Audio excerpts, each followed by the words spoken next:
যা আশঙ্কা করা হয়েছিল শেষ পর্যন্ত তাই সত্যি হলো। বন্ধ হয়ে গেছে বিশ্বের সবচেয়ে গুরুত্বপূর্ণ জলপথ হরমুজ প্রণালী, আর এর সরাসরি প্রভাব আছড়ে পড়েছে আমাদের বাংলাদেশে। দেশের ফিলিং স্টেশনগুলোতে তেলের হাহাকার, সাধারণ মানুষের দীর্ঘ অপেক্ষা। কেন এই পরিস্থিতি? কেন মধ্যপ্রাচ্যের এক প্রণালী বন্ধ হওয়ায় আমাদের দেশের তেলের পাম্পগুলো খালি হয়ে গেল?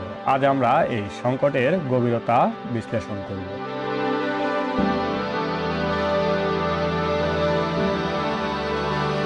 আপনার মনে প্রশ্ন থাকতে পারে, মধ্যপ্রাচ্যে পথ বন্ধ হলে বাংলাদেশে আজই কেন তেল পাওয়া যাচ্ছে না? Point 1, just in time supply chain. Bangladesh তার চাহিদাকৃত জ্বালানির সিংহভাগ আমদানির মাধ্যমে মেটায়। যখনই সরবরাহের প্রধান রুটটি বন্ধ হওয়ার খবর আসে, তখন আন্তর্জাতিক বাজারে তেলের দাম মুহূর্তের মধ্যে আকাশচুম্বী হয়। পয়েন্ট 2, মজুদ সংকট। আমাদের দেশে জ্বালানি তেলের মজুদ সাধারণত 30 থেকে 45 দিনের থাকে, কিন্তু সরবরাহ বন্ধ হওয়ার খবর পাওয়ার সাথে সাথেই বাজারে এক ধরনের অস্থিরতা তৈরি হয়েছে। বড় আমদানিকারক ও সরবরাহকারীরা ভবিষ্যতের কথা ভেবে সরবরাহ কমিয়ে দিয়েছে।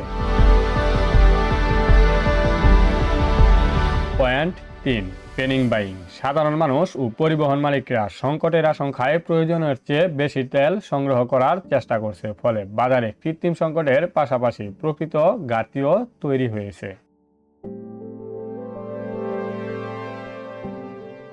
তেল নেই মানে চাকা বন্ধ, আর চাকা বন্ধ মানে দেশের অর্থনীতি থমকে যাওয়া।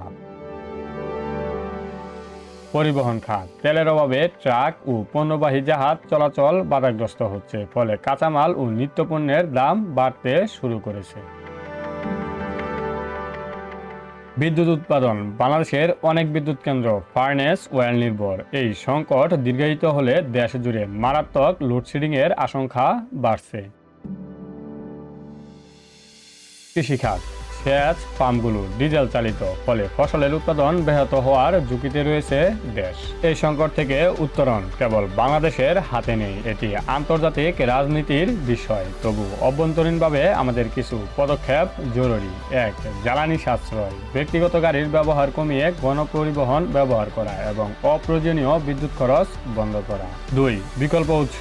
রাশিয়া বা অন্যান্য দেশ থেকে বিকল্প পথে তেল আমদানির কূটনৈতিক তৎপরতা বাড়ানো।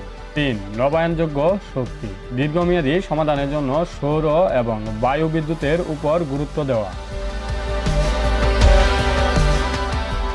হরমুজ প্রণালীর তালা না খোলা পর্যন্ত এই অনিশ্চয়তা কাটছে না, তবে ধৈর্য এবং সচেতনতাই আমাদের এই কঠিন সময় পার করতে সাহায্য করতে পারে। পরিস্থিতির আপডেট পেতে আমাদের সাথেই থাকুন।